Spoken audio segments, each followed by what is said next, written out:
Alors ici, vous avez justement cette fameuse chapelle Sixtine, hein, qui se trouve au Vatican, donc l'État du pape aujourd'hui au cœur de Rome, hein, donc le plus petit État du monde. Donc le plafond, vous l'avez ici, hein, réalisé par Michel-Ange. Donc vous voyez, hein, cette modeste chapelle papale, hein, qui montre quelle était la puissance du pape à l'époque, hein. C'est toujours évidemment un personnage extrêmement puissant aujourd'hui. Il a toujours d'ailleurs le rang de chef d'État, mais à l'époque, c'était à la fois un chef, comme je l'ai dit, spirituel, c'est-à-dire il dirigeait la religion catholique, il était le chef de la religion catholique, il dirigeait notamment, c'est lui qui fixait le dogme et qui dirigeait les croyants, mais c'était également un chef temporel, car l'Église à l'époque avait des territoires assez étendus autour de Rome. Rome appartenait au pape, et donc le pape était un seigneur très puissant. Donc c'était à la fois un seigneur temporel et spirituel. Et donc, comme il avait énormément d'argent, eh bien, il pouvait se permettre d'avoir recours aux plus grands artistes italiens de l'époque pour décorer sa chapelle. Donc, cela montre la modestie de ce personnage et la modestie de l'Église qui vivait de façon extrêmement pauvre, comme le faisait Jésus-Christ à son époque. Ah non, pardon, je me trompe. Jésus-Christ était pauvre, mais le pape n'était pas vraiment pauvre, vous avez bien compris. Donc ici, vous avez une vue partielle de la voûte de la chapelle Sixtine, hein. Cette vue partielle, vous la trouvez également dans le manuel Hatier 2019. Donc ici, vous avez, on va analyser, hein, ce document afin de répondre par la suite à une première question problématisée, hein. La question problématisée, c'est l'une des trois épreuves sur lesquelles vous pouvez être interrogé lors du bac, lors des épreuves de C en première. Donc il y a la question problématisée, il y a l'analyse de documents et en géographie, il y a le croquis. Donc ici, on va commencer à travailler pour la première fois sur une question problématisée, hein, bon, question problématisée, vous en faisiez grosso modo en troisième, hein, c'est ce que vous appeliez le développement construit. Sauf que là, on va faire un peu un mix entre une question problématisée et une analyse de document que l'on verra par la suite. Donc, quand vous avez un document, ben, eh bien, il faut d'abord commencer, vous le savez, par le présenter. Donc ici, ce document, donc c'est la voûte de la chapelle Sixtine, bien entendu. Alors, elle a été peinte entre 1508 et 1512, donc sur 4 ans, hein. Donc c'est une durée quand même assez longue, qui témoigne donc de la complexité du projet, hein. 4 ans, à une hauteur assez importante, il a fallu construire un échafaudage, et c'est Michel-Ange qui a tout peint tout seul.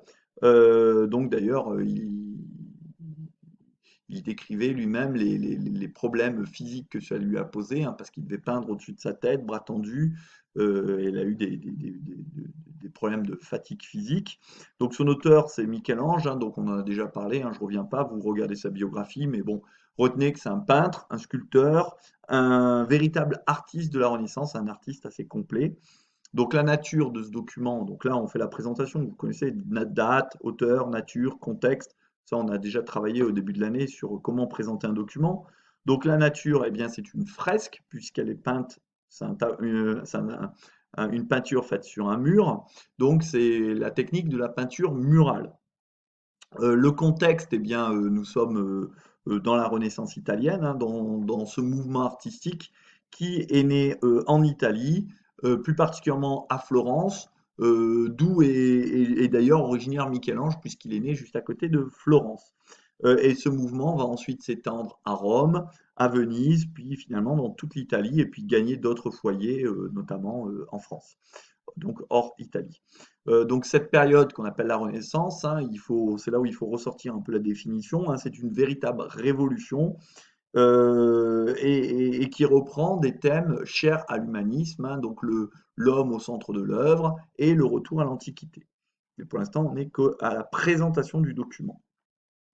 Donc l'enjeu de cette œuvre pour Michel-Ange, eh bien, c'est de répondre à la commande du pape Jules II, qui lui a fait donc la commande de cette œuvre pour orner la voûte. C'est-à-dire la voûte, c'est le plafond, si vous voulez, de la chapelle Sixtine, et ainsi contribuer à la renommée du pape et glorifier la religion catholique. Et cette œuvre représente essentiellement la Genèse, Donc la Genèse, c'est la création de la terre, la création de l'homme. Donc ça fait partie de ce qu'on appelle l'Ancien Testament, le Nouveau Testament étant par opposition dans la religion chrétienne l'histoire du moins la deuxième partie de la Bible qui commence avec la naissance de Jésus-Christ. Donc il y a l'Ancien Testament, c'est de la création du monde jusqu'à la naissance de Jésus-Christ, et le Nouveau Testament, c'est tout ce qui se passe après la naissance de Jésus-Christ. Euh, dans un deuxième temps, on va rentrer dans ce qu'on appelle la description de l'œuvre. Donc, pour décrire cette œuvre, je vais faire quelques zooms sur certaines scènes hein, pour ainsi mieux les expliquer et notamment comprendre par exemple l'organisation de la fresque. Donc au centre, les scènes 1 à 7, vous avez des scènes de pardon. euh, ah, j'aimerais bien revenir en arrière. Hop, je vais y arriver. Non, je vais un peu trop vite. Voilà. Donc les scènes 1 à 7, donc, qui sont numérotées ici, ce sont des scènes de l'Ancien Testament, donc de ce qu'on appelle la Genèse. En A, ici par exemple, ou bien ici ou ici, vous avez vous voyez des femmes qu'on appelle des sibylles. Ce sont des prophétesses de l'Antiquité. Et on a également en alternance des prophètes de l'Ancien Testament qui ont annoncé la venue du Messie. Donc le Messie, eh bien, c'est Jésus, c'est le Sauveur, si vous voulez, celui qui va sauver les hommes, qui est venu sur terre pour se sacrifier et sauver les hommes. Dans les triangles, là, en B, régulièrement, eh bien, vous avez des ancêtres de Jésus-Christ d'après le Nouveau Testament, donc différents ancêtres de Jésus-Christ. Donc ça, c'est pour l'organisation de la fresque. Donc vous voyez une organisation très symétrique, donc des triangles avec des scènes, avec des ancêtres de Jésus-Christ. Entre les deux, eh bien, on a des sibylles et des prophètes des sibylles, des prophétesses de l'Antiquité et des prophètes qui ont annoncé la venue du Messie de Jésus-Christ. Ces scènes sont séparées par des colonnes, colonnes également qui séparent les 7 scènes donc de la Genèse, dont vous reconnaissez au cœur eh bien, la création d'Adam par Dieu. Donc Adam qui est le premier homme d'après la Genèse. Donc ici, vous avez une représentation schématique hein, de la voûte de la chapelle Sixtine hein, qu'on retrouve un peu plus détaillée. Donc vous retrouvez les triangles avec la famille de Jésus. Ici, vous avez les sibylles qui alternent avec les prophètes. En orange, vous avez les prophètes, hein, Isaïe, Daniel, Jonas, Jérémie, Ézéchiel, Joël, Zacharie. Et puis les triangles, donc, pardon, en rouge, vous avez des différentes sibylles. Donc les sibylles de Cume, de Delphes, d'Érythrée, les sibylles persiques, les sibylles libyques. Et puis ici, vous avez les différentes scènes donc de la Genèse avec au cœur trois scènes. Ici donc vous avez la création d'Adam. Ici vous avez Adam et Ève chassés du paradis et ici vous avez la création d'Ève. Donc ce sont les 3 scènes qui sont au cœur de l'œuvre. Donc ces scènes, je vous l'ai dit, sont séparées par des représentations et des colonnes. Et dans un troisième temps, nous allons voir en quoi cette œuvre d'art met-elle en lumière des thèmes qui sont chers aux humanistes. Et on va revenir et on va faire un zoom justement sur cette œuvre, hein, donc la création d'Adam. Donc dans cette œuvre, en fait, l'homme est au centre de tout. Alors, je ne parle pas que de la création d'Adam, mais dans l'œuvre de Michel-Ange, l'homme est au centre de tout.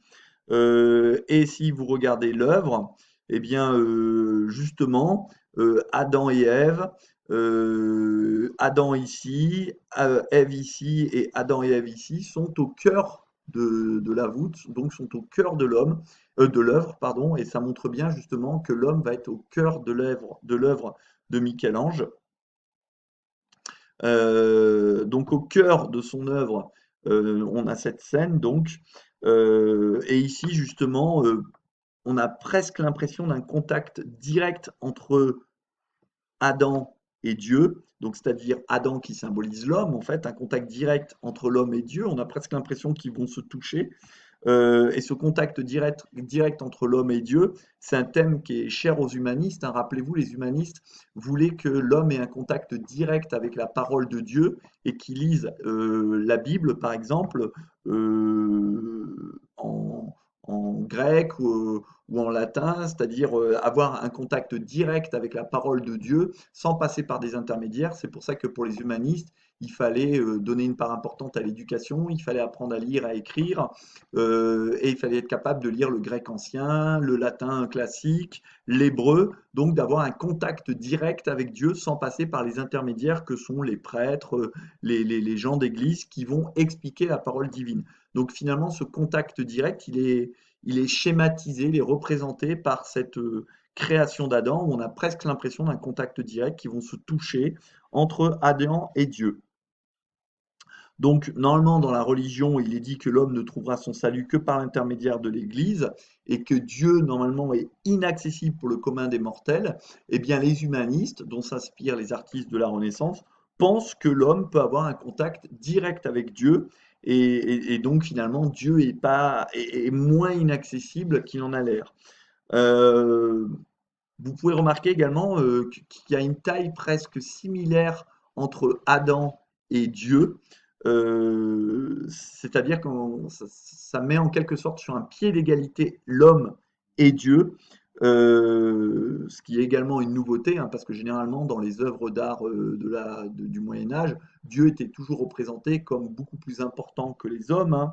Et on voit également de nombreux détails du corps humain. On voit bien la finesse du visage, on voit bien la forme des muscles, hein, le biceps, pectoraux, abdominaux qui sont bien dessinés.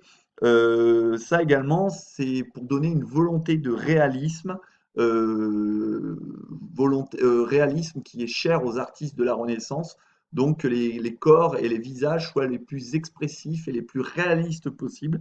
Et pour cela, on verra les artistes de la Renaissance comme Léonard de Vinci et Michel-Ange ici vont étudier très en détail le corps humain, je vous en ai déjà un petit peu parlé, et également s'inspirer de justement la statuaire antique. Vous savez, dans l'Antiquité, on donnait beaucoup d'importance à la représentation des corps sous forme de statues. Eh bien, on verra également que Michel-Ange s'est inspiré de certaines statues de l'Antiquité qui ont été redécouvertes en Italie à cette époque. Donc ce retour à l'Antiquité, eh bien, dans l'œuvre, on le voit eh bien, à travers justement les statues qu'on peut voir ici, à travers les corps nus comme la statuaire antique, hein, qui sont représentés comme dans l'Antiquité. On peut le voir également avec la présence des sibylles, hein, qui sont, comme il a été dit, des prophétesses de l'Antiquité. Donc l'Antiquité, en fait, elle est présente dans de nombreux éléments de cette œuvre. Et donc cette œuvre est bien une caractéristique de l'humanisme, puisqu'on retrouve la place très importante qui est donnée à l'homme, hein. L'homme est au centre de l'œuvre, comme on vient de le décrire, avec Adam et Ève. Et les allusions à l'Antiquité sont extrêmement nombreuses, hein. La présence de statues, la présence de prophétesses de l'Antiquité, le dessin des corps comme dans l'Antiquité, les tenues qui peuvent parfois rappeler des toges, des vêtements de l'Antiquité. Donc on voit ce mix entre l'importance qui est donnée aux hommes et l'importance qui est donnée à l'Antiquité. Donc on est bien dans une œuvre qui est caractéristique de la Renaissance et qui s'inspire de l'humanisme.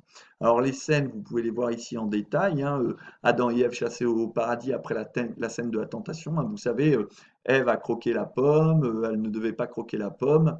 Donc il était dit que si Ève croquait la pomme, eh bien l'homme serait chassé du paradis et deviendrait mortel. Ce qui sous-entend que finalement, si nous sommes mortels dans la religion chrétienne, c'est la faute de la femme et donc le péché originel a été commis par la femme, ce qui justifie en quelque sorte que la femme soit aussi inférieure à l'homme. Et puis la femme, Ève, aurait été créée à partir d'une côte d'Adam. Donc toujours cette idée de soumission de la femme. Et on voit ici que Adam et Ève eh bien, sont chassés du paradis. On voit le geste d'Adam qui se protège.